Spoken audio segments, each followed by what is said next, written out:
Alors dans cette vidéo, le client fait une demande de dépannage parce qu'il y a de l'eau qui coule dans l'allée. Cette eau provient d'un linéaire, donc libre-service fromage. La fuite d'eau est une intervention qui revient souvent en froid commercial. Rappel important, obligation réglementaire, code de l'environnement. Pour intervenir sur un circuit frigorifique, il faut que l'entreprise soit titulaire de l'attestation de capacité et que l'intervenant soit titulaire de l'attestation à la manipulation des fuites frigorigènes.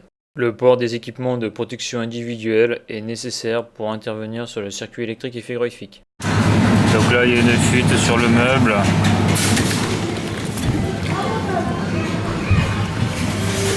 Là on voit que ça coule.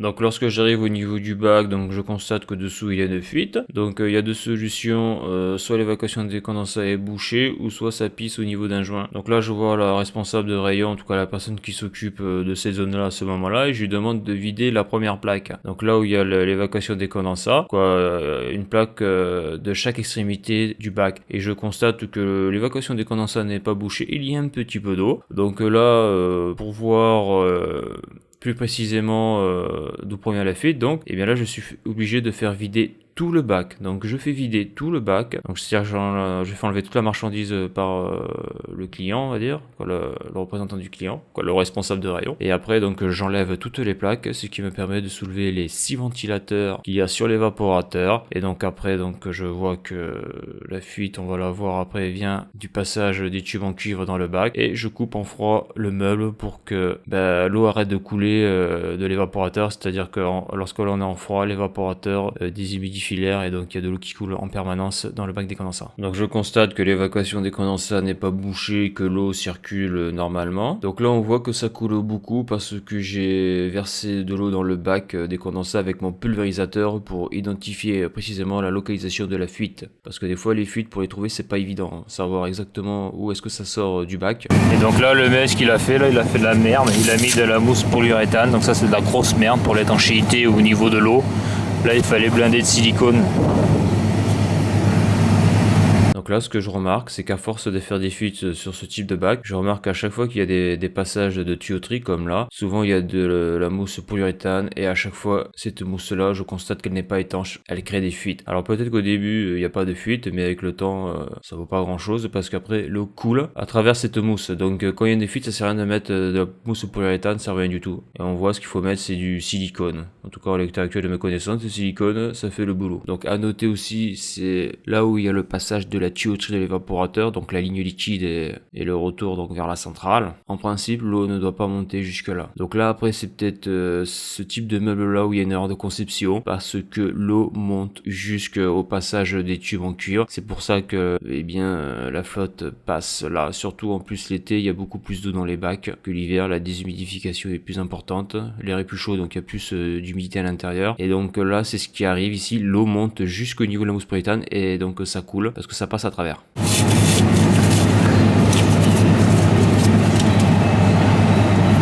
Donc là je suis pas étonné que ça pisse. Après il faut enlever cette merde. Donc ça c'est bien pour faire l'isolation thermique, tu vois, pour boucher je sais pas moi, un passage dans un mur pour que l'air ne passe pas, mais pas quand il y a de l'eau quoi. Après le client se plaint que ça pisse quoi. Donc là ce que je vais faire, c'est que je vais faire vider le reste du meuble là pour pouvoir le soulever et siliconer tout ça quoi. C'est la seule solution.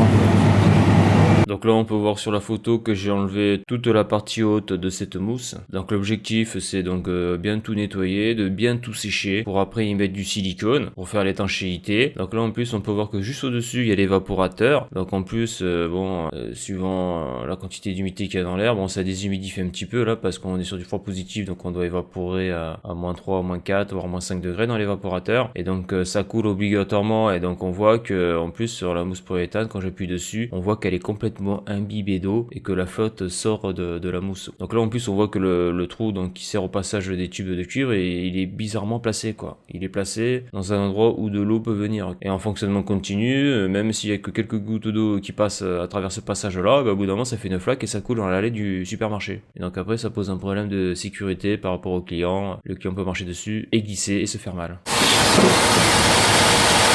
Donc vraiment c'est de la merde ces meubles parce que là on a le tuyau là, donc là on a la détente là, ça fait un manchon de glace là, ça empêche l'écoulement de l'eau, donc l'eau doit faire le tour là et ça coule ici quoi. C'est bizarre hein. Ça, je vais le faire fondre au décapeur thermique là. Mais c'est vrai que leur truc là c'est de la merde là. Putain.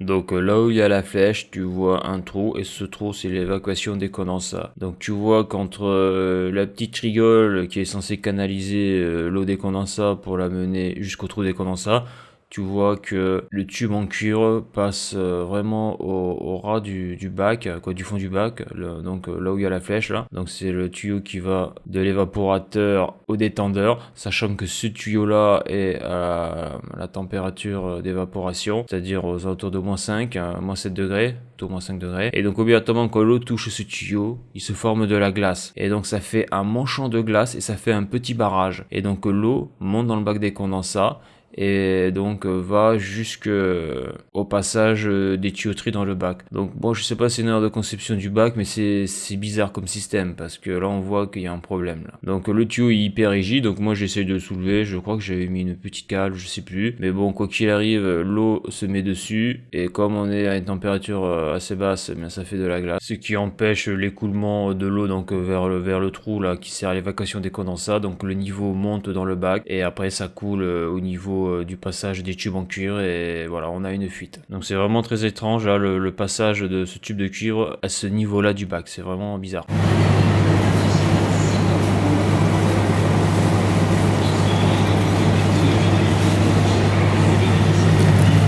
Donc voilà, j'ai fait mon pâté de silicone là. Et voilà. En dessous c'est sec. Donc là on peut voir sur la photo que j'ai mis mon silicone, donc je mets le silicone, donc bien sûr tout est sec, tout est propre, donc j'hésite pas sur le silicone, hein. Je sais pas si j'ai passé une cartouche dessus, mais bon ça c'est pas grave. Après une fois que j'ai mis le silicone, je crois que donc j'avais fini l'intervention vers 12h15, 12h30, bon après je vais manger, donc je laisse sécher 1 heure, c'est à dire que je dis au client d'attendre 1 heure avant de remettre le poste en marche, c'est à dire que le poste était à l'arrêt, parce que comme il fallait soulever les 6 ventilateurs, il fallait entièrement vider le bac. Donc le bac était vide de marchandises, donc voilà. Parce qu'une fois que le froid se remet en marche, obligatoirement on va faire de la déshumidification et de l'eau va couler dans les bacs des condensats. Donc après la question que je me suis posée et que je me pose toujours d'ailleurs, c'est quel est le temps optimal de séchage du silicone en froid commercial, hein, parce que bien sûr on va pas laisser sécher 12 heures, c'est pas possible, hein. Et même des fois on met du silicone et 5 minutes après on remet en marche parce que voilà, on peut pas faire autrement. Donc là j'ai laissé sécher 1 heure et donc j'ai pu constater qu'il n'y avait pas de fuite en fonctionnement. Donc ce cas-là est quand même particulier parce que j'ai pu laisser sécher 1 heure parce qu'il était 12h30, donc il n'y avait pas beaucoup de clientèle et c'était un petit supermarché. Donc voilà, il y avait pas affluence. Par contre, il y a d'autres endroits où 1 heure de séchage c'est pas possible, hein. C'est-à-dire que le manager va arriver, bon, on a mis le silicone et hop, on remet en franc, on ferme tout, puis voilà quoi. Parce que quand le bac est vide, et bien pour le magasin, ça fait de la marchandise en moins à vendre aux clients. Donc là j'ai tout essuyé, tout est sec. Bon voilà. Donc la mousse en polyuréthane à la tenue, le temps qu'elle a tenu, mais bon c'est pas quelque chose de super pour l'étanchéité, en tout cas au niveau de l'eau, ça c'est clair. Voilà. Donc là j'ai démonté la plaque pour être sûr qu'il n'y avait pas une fuite sur le côté gauche là. Donc ça c'est un bac charcuterie là. Donc là ça c'est bon.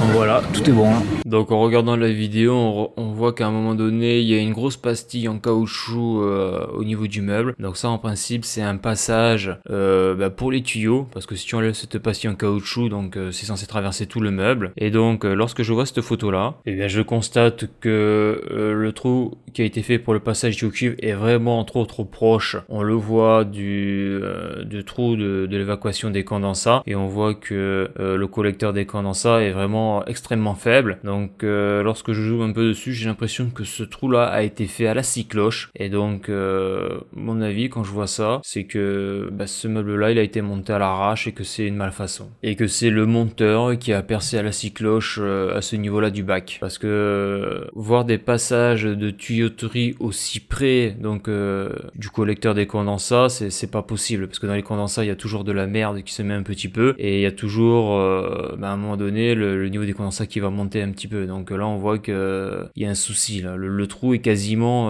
dans le collecteur des condensats. Donc pour moi la tuyauterie aurait dû passer donc là où il y a le caoutchouc noir, c'est-à-dire le passage qui est prévu pour et qui est assez loin du collecteur des condensats. Donc là probablement ici c'est une malfaçon. Montage low cost à l'arrache. Donc voilà pour ce petit retour d'expérience. Si tu as aimé la vidéo, n'hésite pas à la liker et à la partager. Et à bientôt pour une prochaine vidéo.